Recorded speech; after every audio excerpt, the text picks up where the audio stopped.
We are currently reading The Four Agreements and The Four Agreements Companion Book by Don Miguel Ruiz. You can find your copy today at www.womeninleadershipbsmb.com. The Toltec. Thousands of years ago, the Toltec were known throughout southern Mexico as women and men of knowledge. Anthropologists have spoken of the Toltec as a nation or a race, but in fact, the Toltec were scientists and artists who formed a society to explore and conserve the spiritual knowledge and practices of the ancient ones. They came together as masters or nagels and students at Tehulican, the ancient city of pyramids outside Mexico City, known as the place where man becomes God.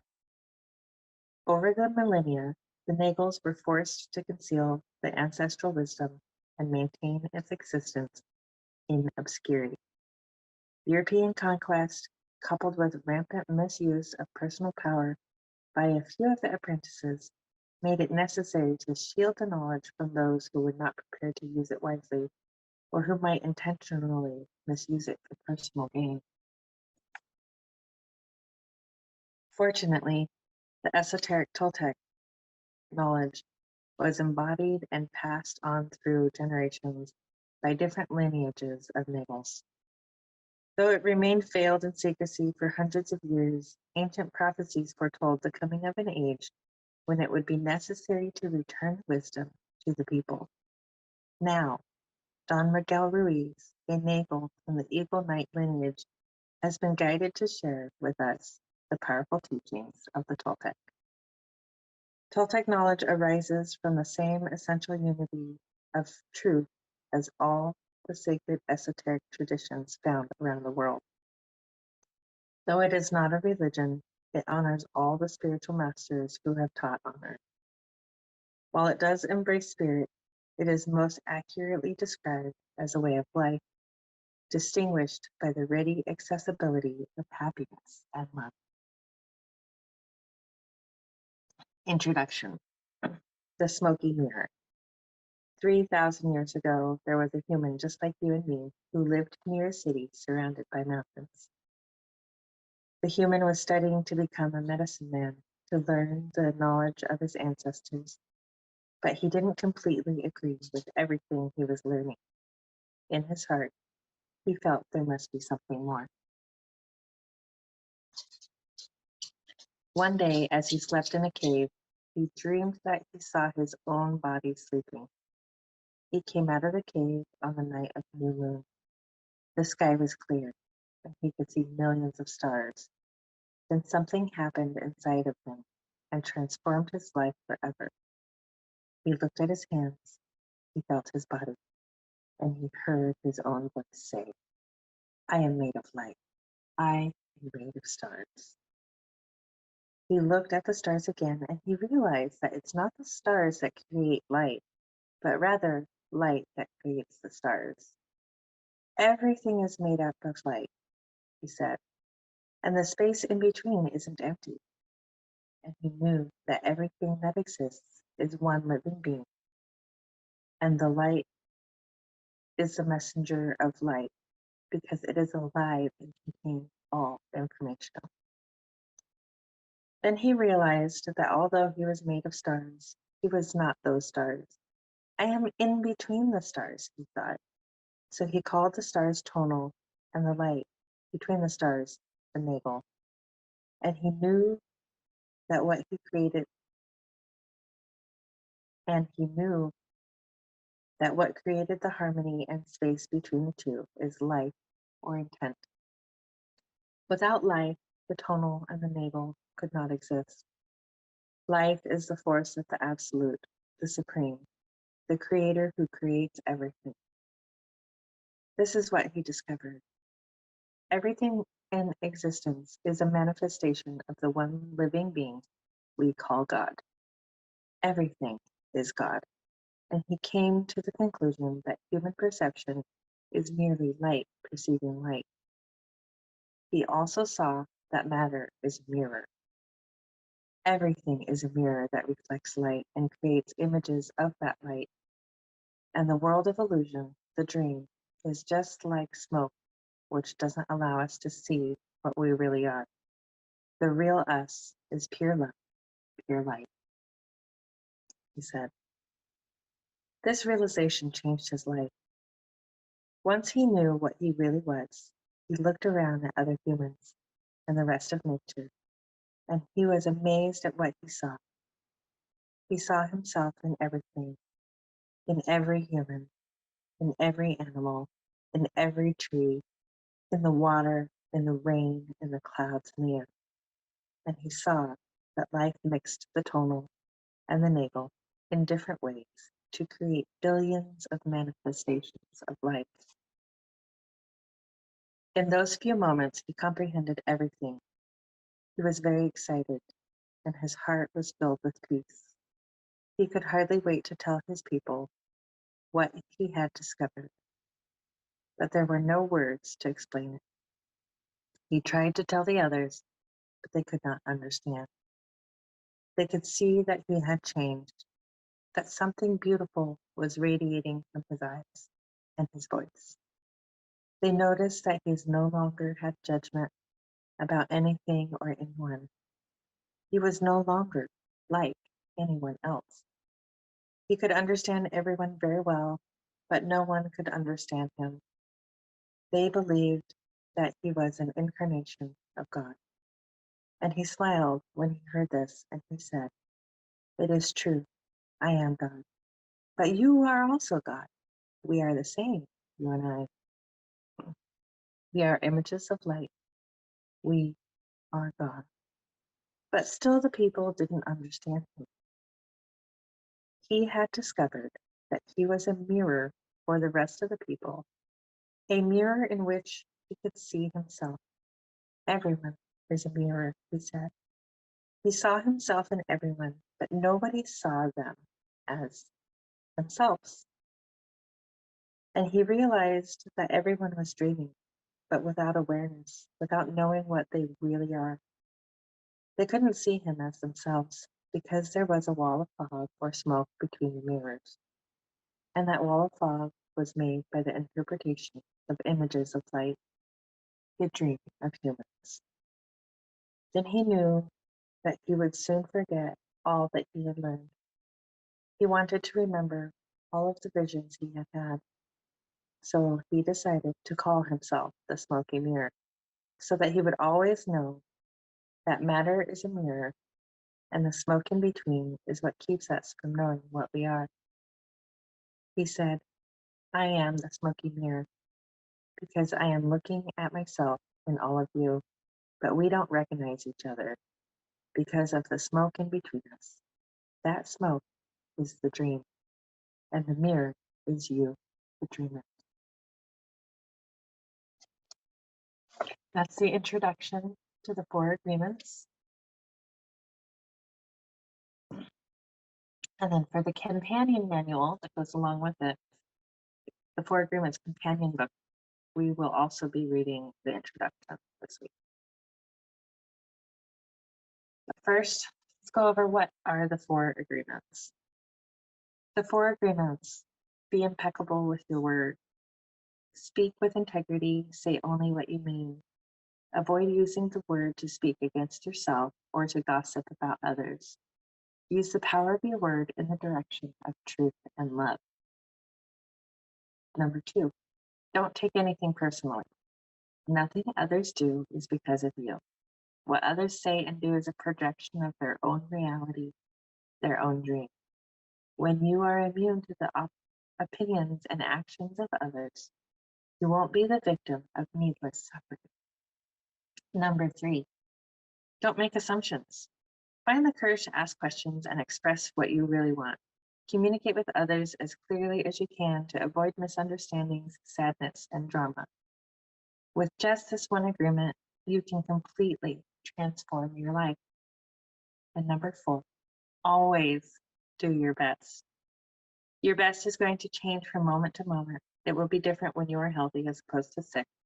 Under any circumstance, simply do your best, and you will avoid self-judgment, self-abuse, and regret.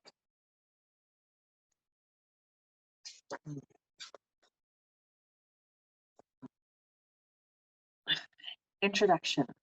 3 masteries, 4 agreements. The word is like a seed, and the human mind is so fertile, but only for those kinds of seeds it is prepared for.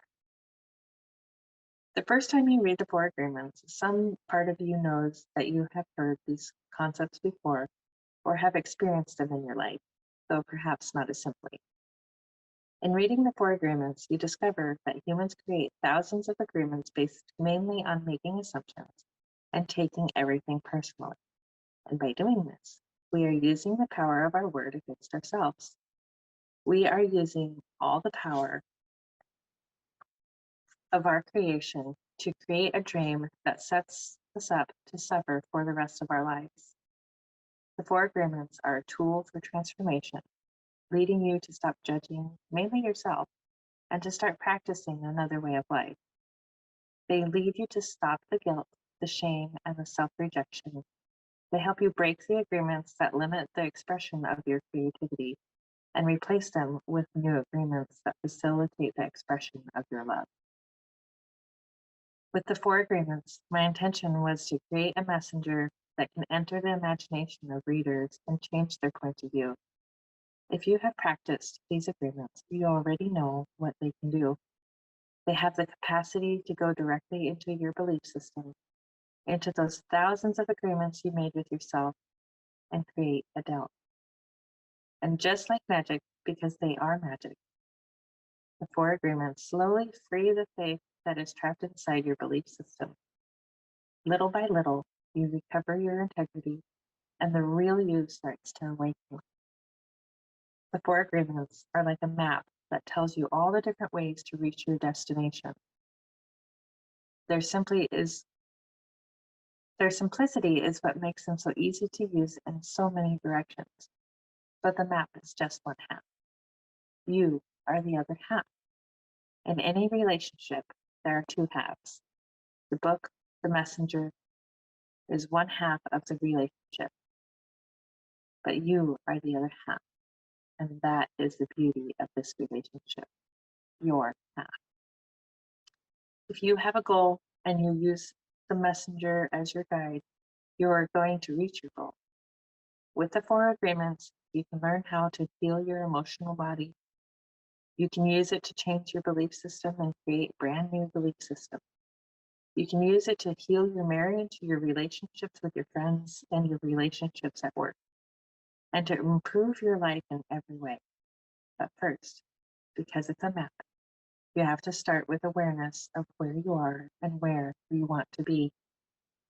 Thousands of years ago, the Toltec created 3 masteries to guide us out of suffering and return us to our true nature, happiness, freedom, and love. The Toltec encouraged us to see ourselves with truth, and they created a mastery just for awareness. The first mastery, the mastery of awareness, is the first step toward personal freedom. Because we cannot be free, we don't know what we are, where we are, or what kind of freedom we are looking for. In this mastery, we become aware of the fog that is in our mind. We become aware that we are dreaming all the time and that everybody else is dreaming. The mastery of awareness can also be called the mastery of truth. The second Toltec mastery, the mastery of transformation, shows us how to change the dream of our life. The goal of the second mastery is to put order into the chaos of the mitote, into all of the voices inside our mind. Face our fears, to transform our fears, and to get results. The result we want is the freedom to live our own life instead of the life of the parasite or the belief system. The mastery of transformation is achieved by changing our agreements and reprogramming our own mind in our own way. The 4 agreements are a summary of the mastery of transformation. The result of the first 2 masteries is a mind that is parasite-free, and that is the third mastery, the mastery of love, or the mastery of intent. From the Toltec point of view, love or intent is that part of life that makes the transformation of energy possible. It is the life itself. It is unconditional love. Everything is made with love because everything comes from God or light. When we master love, we master the dream of our life. And when all three masteries are accomplished, we reclaim our divinity and become one with God. Then every action we take is an expression of the one being. This is the goal of the Toltec. For those of you who want to explore the third mastery, I have written a book called The Mastery of Love, which shows you what a dream based on love looks like. The mastery of love is the result of the first two masteries, and it offers a better way of living our life with love. But for now, the third mastery is not what we will focus on. The first two masteries are the subject of this book. In the first part of this companion book, before we talk about applying the four agreements, the emphasis is on awareness. What do we want to be aware of? In part one, we focus on three things. 1. Human suffering begins with domestication. When we are children, other people hook our attention and teach us to dream the way society dreams. This is how our attention is used for the first time to create the first dream of our life. Number 2, humans are creators, but our power of creation is invested in our beliefs. The power of our word, which is the same as our intent, our will, our faith, and our love, is trapped inside a rigid structure of beliefs. This leaves us with little power to change our dream. The function of the human mind is to dream, but we have learned to dream without awareness. Once we are aware that we are dreaming, we awake from the dream and recover our power to change the dream whenever we choose. When we discover that we have the power to create a dream of heaven, we want to change our dream, and the four agreements are the perfect tool for that. In part 2 of this companion book, we explore several ways to master the art of dreaming. Using your will and attention for the second time. In the dream of the second attention, you choose to believe what you want to believe, and that includes believing in yourself. Using the four agreements to change your actions, reactions. Every choice you make has a consequence or result. When you change the action, you change the result, and you change the dream of your life. Using attached, detached to surrender to the angel of death. The angel of death can teach you to live in the present moment instead of the past or the future. When your attention is in the present moment, you enjoy life more intensely because you are fully alive.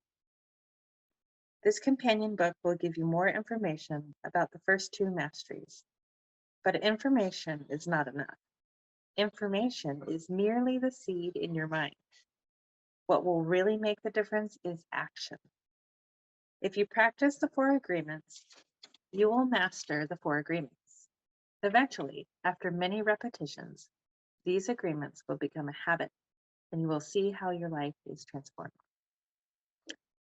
There is a beautiful story about Jesus telling his disciples that his words are like seeds, and he sends his seeds everywhere. Some seeds land on rock and never grow. Some seeds go into the land that is fertile on the surface, but hard underneath. These seeds start sprouting, but soon die. Then there are the seeds that go into land that is very fertile, and they grow strong and become big trees, and you will know the tree by its fruit.